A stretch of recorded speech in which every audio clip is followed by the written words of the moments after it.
ड्रामेबाजी की एक और एपिसोड के साथ मैं हूं आपका होस्ट शैगी। इस एपिसोड में हम रिव्यू करने वाले हैं इश्क मुर्शिद की एपिसोड 19 का, जो कि बहुत ही धमाकेदार एपिसोड है जो हमें देखने को मिला। इस एपिसोड के पसंद आने की वजह यह भी है कि पिछले काफी सारे एपिसोड्स में फिलर कंटेंट का पोर्शन बहुत ज्यादा था। इस एपिसोड में फिलर बहुत थोड़ा है और एपिसोड का ज्यादातर पोर्शन मेन स्टोरी से भरा हुआ है। एपिसोड की शुरुआत होती है इस सीन से जहाँ पे सुलेमान साहब बैठे किताब पढ़ रहे होते हैं और घर में एंट्री होती है कुछ मेहमानों की। ये मेहमान शिब्रा के लिए एक रिश्ता लेकर आते हैं और जिस लड़के का रिश्ता आया है उसका नाम फरहाद है। फजल बख्श भी इन्हें नोट करता है और कमरे में आ जाता है और सुलेमान साहब इसे और फरहाद को इंट्रोड्यूस करते हैं। वहां से शिब्रा की अम्मी मेहमानों के लिए चाय लेकर आती हैं तो फजल बख्श एफिशिएंसी दिखाते हुए इसरार करता है कि चाय मैं खुद सर्व करूंगा। यहाँ डिस्कशन शुरू हो जाती है और सुलेमान साहब फरहाद से उसके काम को लेकर पूछते हैं तो पता चलता है कि वो 2 फैक्ट्रीज का मालिक है और काफी अमीर घराने से बिलोंग करता है। फजल बख्श फरहाद को चाय ऑफर करता है तो फरहाद ये कहकर मना कर देता है कि भाई मैं चाय नहीं पीता क्योंकि इंसान को किसी भी चीज की आदत नहीं होनी चाहिए। यहाँ असर की नमाज का टाइम हो जाता है तो फरहाद सुलेमान साहब से करीब की मस्जिद का रास्ता पूछता है। इसके जवाब में सुलेमान साहब फरहाद को कहते हैं कि चलो साथ ही चलते हैं, मस्जिद साथ ही है। ये मंजर देखकर फजल बख्श इन दोनों के साथ फिक्स होने की कोशिश करता है, लेकिन सुलेमान साहब उसे ज्यादा लिफ्ट नहीं करवाते और उसे कहते हैं कि वो घर पे ही रुके। फरहाद की डायलॉग बाजी और कमाल की एक्टिंग के बाद सुलेमान साहब को शिब्रा के लिए ये रिश्ता काफी पसंद आया। इसके बाद हम देखते हैं कि फजल बख्श और सुकैना बैठे सोच रहे हैं कि कैसे सुलेमान साहब को इस रिश्ते के लिए हाँ कहने से रोका जाए। यहाँ फजल बख्श ये प्लान बनाता है कि अगले ही हफ्ते में सुकैना की रुखसती कर दी जाए तो सुलेमान साहब का ध्यान शिब्रा के रिश्ते से हट जाएगा और वो कुछ टाइम के लिए फरहाद को भूल जाएंगे।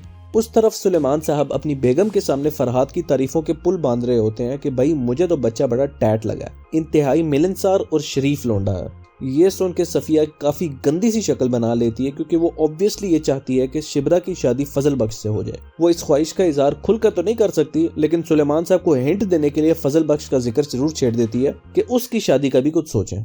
दूसरी तरफ शामिर सुकैना की सास नरगिस को एक बंगले में बुला लेता है और उसकी आंखों पे पट्टी बांध दी जाती है। यहाँ शामिर नरगिस से कहता है कि सुलेमान साहब के घर जाओ और अगले हफ्ते तक सुकैना की रुखसती की बात करो।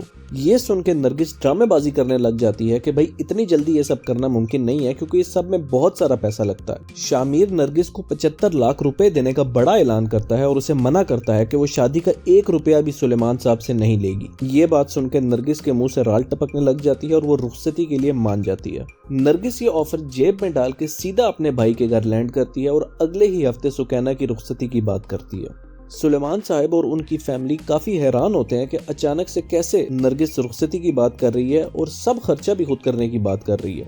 यहाँ पे सुकैना अपनी सास के लिए जूस लेकर आती है तो नरगिस उसे बुलाकर शॉपिंग के लिए 5 लाख रुपए भी देती है। सुलेमान साहब नरगिस से पूछते हैं कि उसके पास इतने पैसे कहाँ से आए।